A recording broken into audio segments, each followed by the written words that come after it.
You are watching Showtime The Finals! Guys, ganito rin ang nangyari sa kanila last season. Umabot hanggang Grand Finals, pero hindi pinalad na masungkit ang unang pwesto. Will they nail it this time? Well, depende yan sa ipapakita nila ngayon. From La Casellana Negros Occidental, La Casellanas Bailes de Luces. Let's watch this.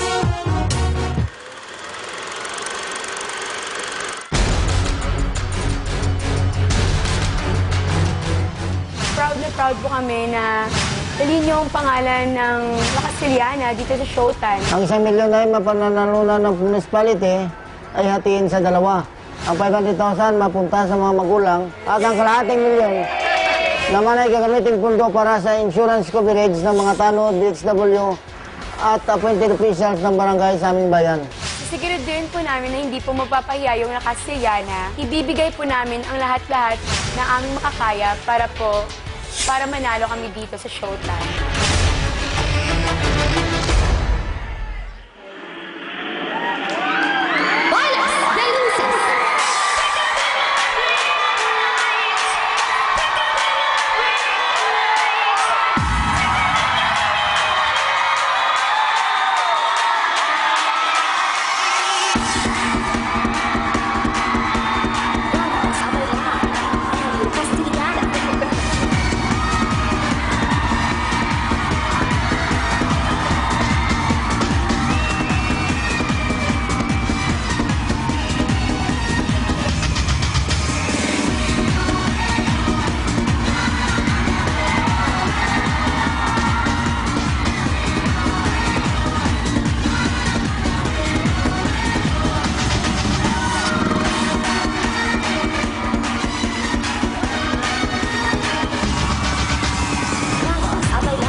From La Casellana Negros Occidental, magandang tanghali sa inyo dyan! Oh my goodness! Grabe yun! Hindi din sila nagpatalo sa support ng kanilang mga kabayan dyan sa La Castellana! Ayan, no? Punong-puno. Alam Hindi. mo, Tsaka parang hindi- ang sarap tignan nito pag pwede nating ipasali sa parang Olympics, di ba? Yung Oo. presentation ng Olympics or something like that, Yung no? Summer Opening Olympics. number. Oo. Tsaka, hindi biro yung init dyan kasi binakbaking nila yung buong lugar. So, napakainit. Walang hangin dyan ngayon, Correct. I'm sure. At naka-harness pa yung isang mother ilaw dyan. Oh, yan, no? At saka, what I liked about it this time, guys, hindi lang dalawang kulay ang ginagamit ninyo sa mga ilaw ninyo. Ang dami ng mga kulay. May Oh. orange, may red, may In-explore green, nila, may blue. di ba? Talagang pinaghandaan ang grand finals. Correct. Tsaka ito, palaki ng palaki yung dala nila dito. No? Galing. And every time sumasali sila, yung mga tao na sa remote, pakonti-konti, dumadami, nang dumadami hanggang sa buong studio, yung stadium nila dyan. Punong-puno na yung covered court. Tsaka we have to give them the credit, di ba? Kasi tapat ng araw ngayon. maliwanag ngayon at napadilim nila yung isang stadium nila dyan. Napakalaki nun. Actually, outdoors ba yan or indoor? Or half Indoors. yata eh. Indoor. Indoor. Oo, pero na black backing nila lahat. Ang galing. Napakahusay nyo, Negros Occidental. Congratulations on a beautiful performance. Ngayon naman, tignan natin kung nagandahan ba ang ating madlang people. Kuya Kim and Ryan, pasok. Nagandahan kaya ang ating mga Banda People. Banda People, trivia muna tayo. Gumamit ng mga LED ang ating mga kalahok. Isang uri ng ilaw na sobrang tibay. Alam niyo ba ang LED na kasindi ay tumatagal ng 25,000 hours habang ang incandescent o ordinaryong bumbilya ay 250 hours lamang. Madlang People, ready na ba kayo dyan? Handa natin ang mga score card natin. Madlang People, score mo! Show mo! Itaas mo natin ang mga score card natin, Madlang People. Puro G's na naman ang binigyan ng score ng ating mga Madlang People. Hindi mo malaman ang pagkakaiba ng Bacolod kanina at ng mga taga-Negros ngayon. Puro G's ang binigyan ng score. Tumuko naman tayo sa bandang kanan. Bandang punta natin ang mga Madlang People natin sa bandang. Iniwanan mo naman si Ryan. Ryan, halika rito, Ryan. Halika. Formal na formal to si Ryan talaga eh. Halika dito. Ito. Pumunta tayo sa pinakasulok ng ating studio at puntahan natin ang mga bandang people natin dito. Okay? Pangalan, Chief? Kiko, Kiko. Taga saan ka, Kiko? Marikina. Marikina. Hindi ka naman taga Negros, no? Hindi naman. Okay. Cheese ang binigay mo score. Bakit cheese? Kasi yung props halatang pinaghandaan. And then transition was okay. Transition was perfect. Timing was also perfect. And the visual effects, sobrang ganda. Anong ibig mo sabihin ng transition is perfect? Paanong transition? Yung pagpasok ng ibang participants, yung timing nila. And then music choice was very wise yet simple. And then Then, ayos. Okay na. Kinabahan yata. Ninenervyos He's eh. so cute. stunning and Oh, cute ka daw, sabi ni Karil. Ilan taon ka na ba? Ilan taon ka na? 70. 17. Hindi, Karil. naalala ko lang yung crush ko dati. High school. Sino yung crush mo dati, Karil? Si Ado yun! Sino yun? Si Ado! Sino? Taga saan yun? Doorbell yun. Doorbell. Oo naman. Hindi lang naman siya. Hindi crush yun eh. Hindi crush si Karil si Doorbell. Nakalock na yun. Ex-boyfriend yun. Love yun. Okay. Back to you guys. Thank you so much. Alam mo, nakakatuwa ang ating madlang people.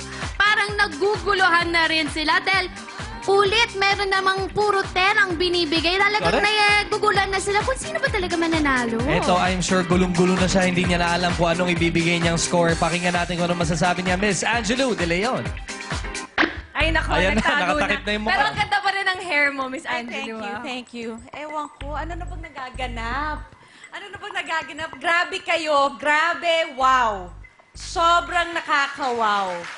I think, alam nyo na yung impact na ginawa niyo sa Showtime kasi yung opening nila, ganyan yung ginawa nila. Correct. So, Inspired. inspired by you. So, alam nyo na kung gaano kalakas ang impact nyo. Yung mga nasa remote, unbelievable. Ginawa nyo ang umaga, ginawa nyo gabi. Pero, binigyan nyo ng sobrang kulay, sobrang ningning.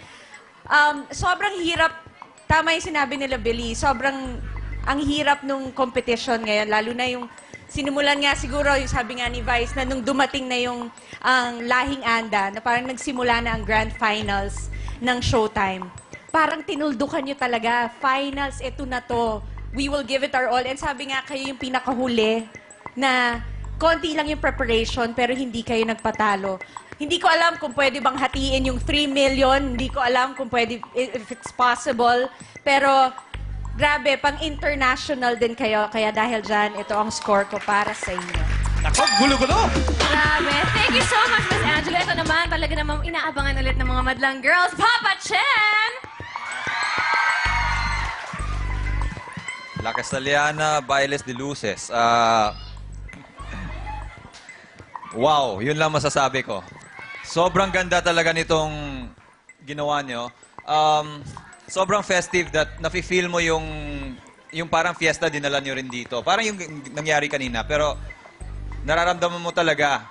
And kung sa abroad, meron silang mga international light and music show, eto na yung version natin.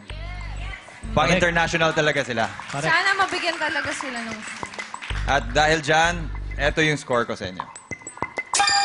Thank you, Papa Chen. Eto, I'm sure hirap na rin siya mag-decide kung sino ba talaga magiging ating winner today. We have Vice. Ganda! Nangawit na ako. Ang ginagawa ko, ano yan? Nangangawit ka. Anong Sakit acting sa yan? ulo.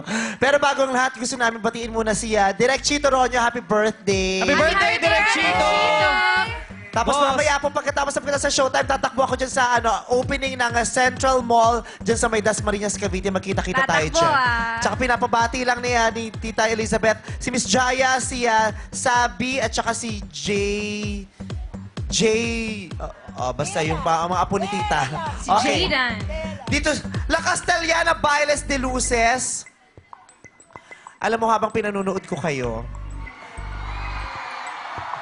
Pinipiprito? Hindi. Ano yan?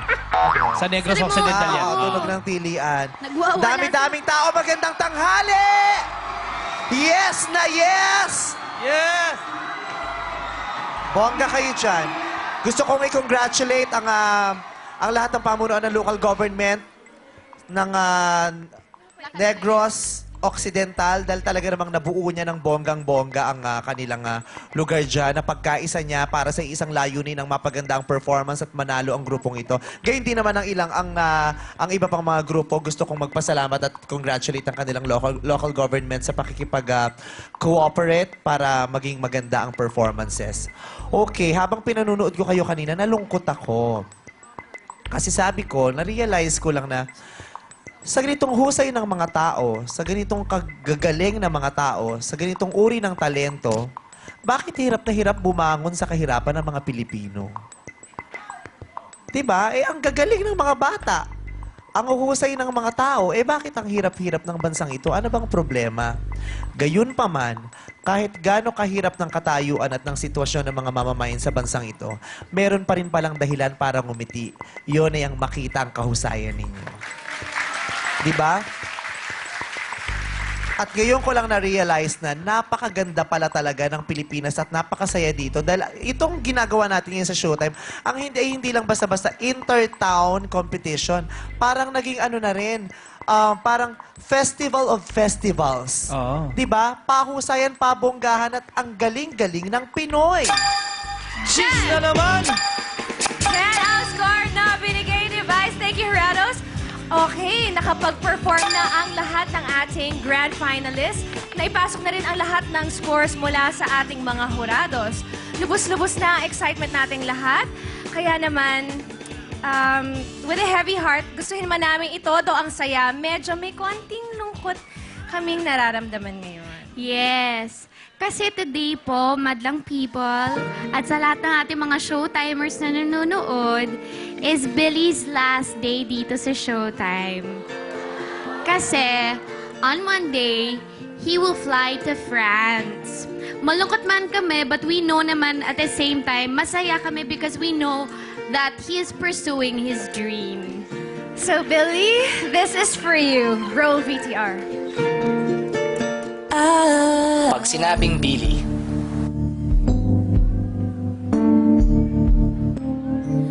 performer par excellence.